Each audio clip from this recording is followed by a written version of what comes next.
হচ্ছে মালটার গাছ। ইসে পড়ে গেল ফুলগুলা। ভিডিও দেখে আপনারা বুঝতে পেরেছেন আমি গিয়েছিলাম গ্রামে, বাসায় গিয়েছিলাম। বাসায় গিয়ে দেখি গাছের মধ্যে পেঁপে পেকে আছে এবং অলরেডি পাখিও ঠোকর মারছে অলরেডি। পেঁপেটাকে পাড়ালাম, পেরে মা পেঁপেটাকে ধুলো, ধুয়ে মা পেঁপেটাকে কেটে দিচ্ছে। এই পেঁপেটা একদমই ন্যাচারাল, মানে বীজ থেকে ফলানো গাছ, কোনো ধরনের ট্রিটমেন্ট ছাড়াই কিংবা সার কিংবা কোনো ধরনের ওষুধ ছাড়াই হওয়া একটা পেঁপে গাছ। ফলে এই পেঁপের টেস্ট সত্যি অসাধারণ, খুবই খুবই অসাধারণ। একদম ন্যাচারাল একটা ফল, উইথাউট এনি ট্রিটমেন্ট।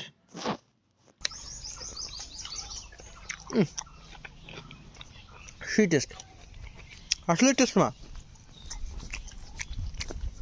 পেঁপেটা ধরছে কীরকম, মানে পেঁপে থেকে ডাল বের হয়ে আবার ফির ডালেও পেঁপে ধরছে।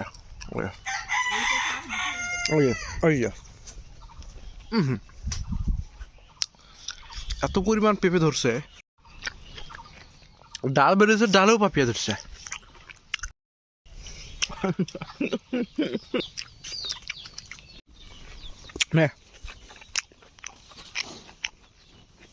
খাওয়া চাই, এই খা মা। কি রে ভালো তো, কি গরুরি। যাক, এটা একটা সাধারণ ভিডিও ছিল। গ্রামে গিয়েছিলাম, মনে হলো একটু রেকর্ড করে নিয়ে স্মৃতিগুলো রেকর্ড করে রাখি। তো রেকর্ড করা না আর বদমাইশ। সবাই ভালো থাকবেন, ধন্যবাদ।